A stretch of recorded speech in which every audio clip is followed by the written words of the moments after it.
Hello everyone, welcome to my YouTube channel IGK free class. आज की video में हम BHIE 141 जिसमें हम चीन का इतिहास पढ़ते हैं। टाइम पीरियड है 1840 से 1978 के बीच का इतिहास, चीन का इतिहास पढ़ते हैं BHIE 141 में। देखिए, इसमें जो क्वेश्चन हम बताएंगे ये आपके एग्जाम के लिए काफ़ी इंपॉर्टेंट हो जाएगा। और जिन लोगों का EHI 06 कोड है, सब्जेक्ट कोड है, जिसमें हम चीन और जापान का इतिहास पढ़ते हैं, उसके लिए भी ये प्रश्न इंपॉर्टेंट हो जाएगा। तो आइए पहले देख लेते हैं किन किन प्रश्नों का चर्चा करने वाले हैं इस वीडियो में। देखिए, इस वीडियो में जो है 5 प्रश्नों पे चर्चा करने वाले हैं, जो आपके एग्जाम में टिप्पणी लिखने वाला प्रश्न आ जाते हैं। टिप्पणी लिखने वाला मतलब 6 नंबर के प्रश्न रहते हैं और 100 शब्दों में इसे लिखना लिखना होगा था। 5 प्रश्न है, तो 5 प्रश्न को गुना करते हैं, यानी कि 30 नंबर का आपको इस वीडियो में सॉल्व करवाएंगे। 5 क्वेश्चन 6 नंबर का आता है, तो 30 नंबर का हो जाएगा। तो आइए देखते हैं प्रश्न कौन-कौन से बताने वाले हैं इस वीडियो में। देखिए, पहला है चीनी कम्युनिस्ट दल पर एक टिप्पणी लिखिए। दूसरा है आत्म सुदृढ़ीकरण आंदोलन के महत्व की व्याख्या कीजिए। उसके बाद तीसरा है 4 मई की घटना के परिणामों की विवेचना कीजिए। चौथा है चीन के मार्क्सवाद का उदय कैसे हुआ। और लास्ट है चीन में माओ के बाद के सुधारों पर चर्चा कीजिए। तो इन 5 प्रश्नों पे विस्तृत से जानने का प्रयास करेंगे। 100 शब्दों में ही कहा जा रहा है लिखने के लिए, तो हम इसी के इर्द-गिर्द घूमेंगे, 100 शब्दों के आसपास ही। तो आइए इसको देखते हैं। देखिए, पहला क्वेश्चन था चीनी कम्युनिस्ट दल पर एक टिप्पणी लिखिए। तो ये 6 नंबर का रहेगा और इसे कम से कम जो है 100 शब्दों में लिखने का प्रयास करेंगे। देखिए, वीडियो स्टार्ट करने से पहले आप लोग से एक छोटा-सा रिक्वेस्ट है कि जो भी न्यू स्टूडेंट इस चैनल के साथ पहली बार जुड़े हैं, चैनल को ज़रूर सब्सक्राइब कर दें, वीडियो को लाइक कर दें। इससे पहले भी BHIE 141 का काफ़ी वीडियो बना चुके हैं। यदि आप वो नहीं देखे तो आप मेरे प्लेलिस्ट में जाके देख सकते हैं। प्लेलिस्ट का लिंक हम डिस्क्रिप्शन बॉक्स में दे देंगे। देखिए, मेरी वीडियो बनाने का उद्देश्य एक ही है कि आप लोग का अच्छे से अच्छे क्वेश्चनों का और अधिक से अधिक क्वेश्चनों का रिवीजन हो जाए, ताकि एग्ज़ाम बहुत नज़दीक आते जा रहा है। तो आइए देखते हैं ये क्वेश्चन को। देखिए, चीनी कम्युनिस्ट पार्टी, जिसे इंग्लिश में CPC कहते हैं, के भीतर संयुक्त मोर्चे के गठन को लेकर कुछ मतभेद थे। फिर भी विश्व राजनीति पर जोर देने की आवश्यकता को चीनी कम्युनिस्ट पार्टी ने स्वीकार किया। वास्तव में चीन में कम्युनिस्ट आंदोलन का उदय राष्ट्रवाद के विकास और जनतंत्र के लिए चलाने वाले आंदोलन के संदर्भ में हुआ था। इसलिए राष्ट्रीय मुक्ति चीनी कम्युनिस्ट पार्टी यानी CPC का एक प्राथमिक लक्ष्य था। चीनी कम्युनिस्ट पार्टी के नेताओं को यह एहसास हो गया था कि चीन को साम्राज्यवादी ताकतों के चुंगल से मुक्त कराए बिना न तो जनतंत्र आ सकता है और न ही जनता के जीवन को बेहतर बनाया जा सकता है। इसके अतिरिक्त समय-समय पर इन ताकतों और सामंतों के बीच राजनीतिक समझौता भी रहा।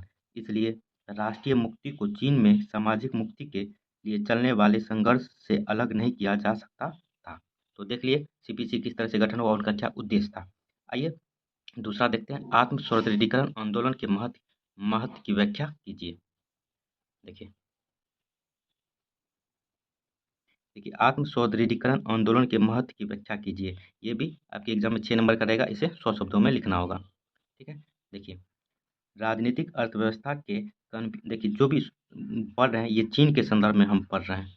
ठीक है, राजनीतिक अर्थव्यवस्था के कन्फ्यूशसवादी, हम एक वीडियो में आपको बताए हुए थे कन्फ्यूशसवादी क्या था, इसका उत्पत्ति किस तरह से हो रहा था, किस तरह चीन में फैला हुआ था। आप वो देख सकते हैं जाके मेरे प्ले लिस्ट में।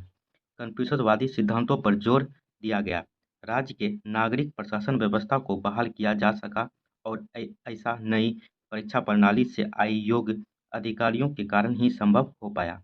कन्फ्यूशसवादी सिद्धांतों के अनुरूप नौकरशाही को पुनर्संगठित किया गया।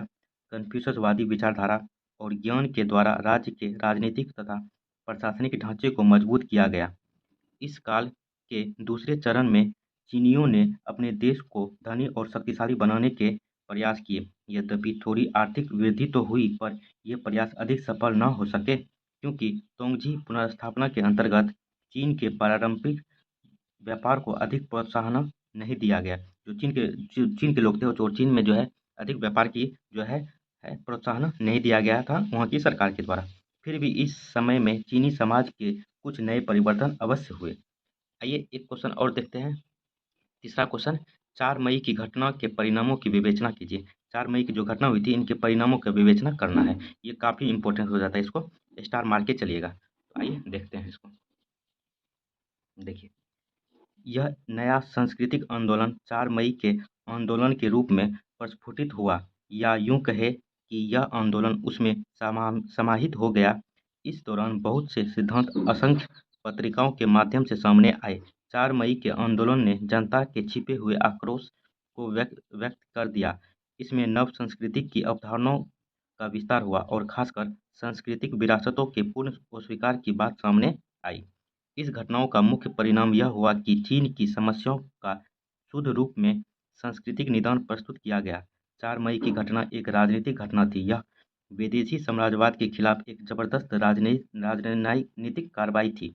कुछ समय के लिए यह एक प्रकार का जन आंदोलन भी था। हालांकि इसमें छात्र और शहरी लोग ही शामिल थे। तो 4 मई के आंदोलन में जो था काफ़ी बढ़ चढ़ के छात्र और शहरी लोग ने भाग लिया था। देखिए, अभी तक नए सांस्कृतिक नेता चीन की घरेलू समस्याओं से ही जूझ रहे थे। अपनी सोच के कारण वे यह न समझ सके कि चीन की विपदाओं के कारण विदेशी कारणों से था और वे साम्राज्यवादी शक्तियों के व्यवहार पर कोई नैतिक निर्णय नहीं दे पाए थे। हालांकि राष्ट्रवादी दबावों और छात्रों की जोर से कुछ बुद्धिजीवियों को चीन में अल्प समय के लिए अपना सांस्कृतिक प्रयास छोड़ देना पड़ा। जो अपनी संस्कृति के बारे में लिखते थे, अपने राजा के बारे में जो बुद्धिजीवी लोग लिखते थे, तो कुछ समय के लिए जो है वह राजा के विरोध में और जो 4 मई की घटना हुई थी उनके सपोर्ट में लिखना स्टार्ट कर दिए थे। देखिए, ताकि वे चीन में समकालीन राजनीतिक की दुखद स्थिति का सामना करने के लिए तैयार रहते थे। तो तीसरा क्वेश्चन देख लीजिए। आइए चौथा क्वेश्चन देखते हैं, जो है चीन में मार्क्सवादी का उदय किस तरह से हुआ था, इसको देखते हैं। देखिए, चीन में मार्क्सवाद का उदय कैसे हुआ। देखिए, चीन में मार्क्सवाद का उदय अचानक ही नहीं हुआ था। चीन के बुद्धिजीवियों के बीच राष्ट्रवाद, उदारवाद एवं लोकतंत्र पर लंबी बहसें हुई थी। यदि आप इसे पढ़ना चाहते हैं तो इग्नू का जो किताब आता है इकाई 11 में इसे पढ़ सकते हैं। लेकिन बौद्धिक गतिविधियों तथा राजनीतिक कार्यशैली एवं मजदूरों के व्यापक हितों के स्वरूप को मार्क्सवाद के द्वारा निर्धारित किया जाना भी इस समय शुरू हो चुका था। एक गहन संघर्ष के बाद चीन के मार्क्सवादियों ने चीनी समाजवादी व्यवस्था की स्थापना के अपने लक्ष्य के साथ मजदूर वर्ग के आंदोलनों से एक अटूट संबंध स्थापित करने में सफलता प्राप्त की। देखिए, 1921 तक 90% चीन की जनता अशिक्षित थी और इस वजह से नए विचारों का सामाजिक आधार काफ़ी कम था। चीन के मजदूरों एवं कृषकों को इस तरह के विचारों का कोई विशेष बोध न हो सका। आइए आगे देखते हैं। देखिए, लास्ट है चीन में माओ के बाद के सुधारों पर चर्चा कीजिए। तो चीन के बाद माओ के बाद जो चीन में क्या सुधार हुए थे उन पे चर्चा करना है। टिप्पणी लिखने वाला है तो 6 नंबर का रहेगा। इसे 100 शब्दों में लिखना होगा। ठीक है, आइए इसको देखते हैं। देखिए, 1977 में हुआ गोफेंग ने पार्टी की 11वीं कांग्रेस में यह स्पष्ट कर दिया था कि वह नीतिगत मामलों में माओवादी मार्ग का अनुसरण करेंगे। जब उन्होंने कहा कि वर्ग संघर्ष एक महत्वपूर्ण कड़ी है। चीन के राजनीतिक इतिहास में एक वास्तविक बदलाव तब आया जब दिसंबर 1978 में 11वीं पार्टी कांग्रेस के तीसरे विस्तृत अधिवेशन में देंग सियोंगपेंग ने, जो केवल एक उप प्रधानमंत्री थे, ने घोषणा की कि अब से चीन 4 आधुनिकीकरणों के रास्ते पर चलने वाला था। ये 4 आधुनिकीकरण क्या-क्या था? पहला उद्योग, दूसरा कृषि, तीसरा विज्ञान और चौथा प्रौद्योगिकी और राष्ट्रीय रक्षा का के आधुनिकीकरण थे। इससे नीतियों में एक मौलिक बदलाव आया। माओ के सामंतवाद की जगह विकास ने ले ली।